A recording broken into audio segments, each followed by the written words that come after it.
एक minute madam, इधर आ, पहले अपना चेक करा लो। चेकिंग। हाँ। अरे ये क्या?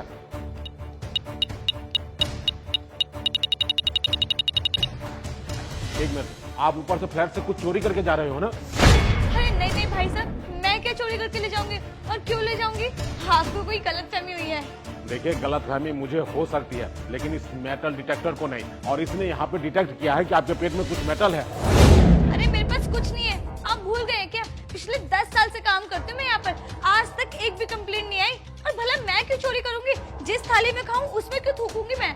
एक काम कीजिए, आपके अंदर क्या है ये पेट में, मुझे दिखाइए। अरे मेरे पेट में 9 महीने का बच्चा है, इसके अलावा कुछ भी नहीं है। अरे क्या हो गया गोपाल जी, आपने इन्हें यहाँ पे क्यों खड़ा कर रखा है? साहब देखिए, मेटल डिटेक्टर इसको कुछ डिटेक्ट कर रहा है और ये चेक नहीं करवा रही है। मुझे तो लगता है घर से कुछ चोरी उरी करके जा रही है। साहब आप खुद ही बताएं, आपके यहाँ पिछले 10 साल से काम कर रही हूँ मैं, कभी आज तक चोरी की है जो अब करूंगी? अरे इस पेट में बच्चा है, वो भी 9 महीने का, इसके अलावा कुछ भी नहीं है। कम से कम मेरी हालत में तो तरस खाएं आप लोग। हाँ गोपाल जी, आप इन्हें जाने दें। हाँ साहब, आप सही कह रहे हैं। पापा, वो मेरी सोने की चैन नहीं मिल रही जो आपने मुझे बर्थडे पे दी थी। सोने की चैन नहीं मिल रही? अरे ऐसे कैसे नहीं मिल रही? ऊपर मैंने टेबल पे रखी थी।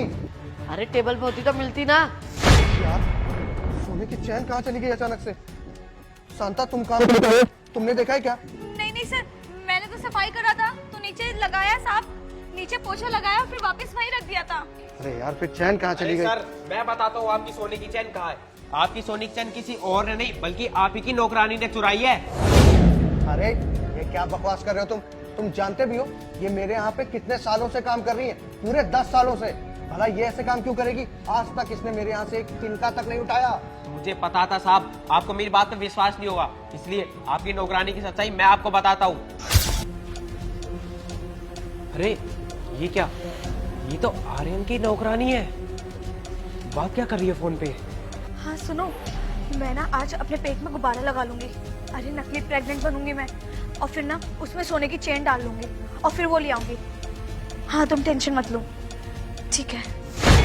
अच्छा, तो ये प्रेग्नेंट होने का नाटक करके आर्यन के घर से सोने की चैन चुराने की कोशिश में है। कोई बात नहीं बेटा, तू कर प्लानिंग अपनी, तेरी इस प्लानिंग के ऊपर पानी तो मैं ही फेरूंगा।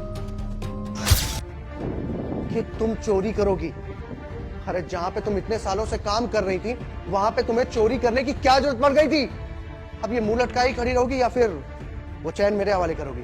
चलो अरे निकालो जल्दी।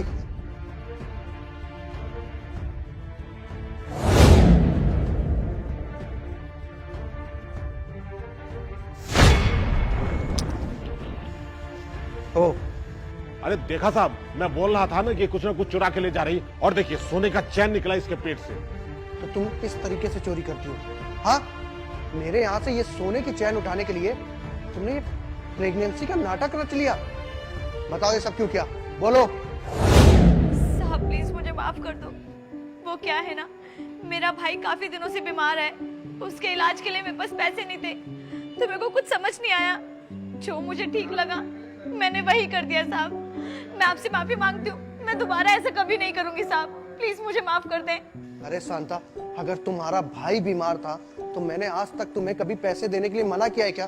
तुम मुझसे आकर भी मांग सकती थी, लेकिन ये चोरी, छी, ऐसा घिनौना काम करने से पहले तुमने एक बार भी नहीं सोचा कि तुम्हारी इज्जत का क्या होगा, तुम्हारी इमेज का क्या होगा जो इतने सालों में तुमने मेरी नजरों में बनाई है? साहब मैं आपको बताती हूँ, जब मैंने आपकी चेन टेबल पे रखी देखी तो मेरे मन में लालच आ गया कि इससे अच्छा मौका और कोई नहीं है अपने भाई को बचाने के लिए, तो मैंने वो चेन उठा ली। पर साहब मैं अगली बार से ऐसा नहीं करूंगी, आपके आगे हाथ जोड़ते मुझे नौकरी से ना निकाले। आज वो कहावत तो तुम्हारे इस लालच वाली बात से सच हो गई कि लालच बुरी बला है। मैं तुम्हें माफ नहीं कर सकता। क्या पता तुम अगली बार भी ऐसी हरकतें करो, इसीलिए निकल जाओ मेरे घर से। चलो निकलो, निकलो।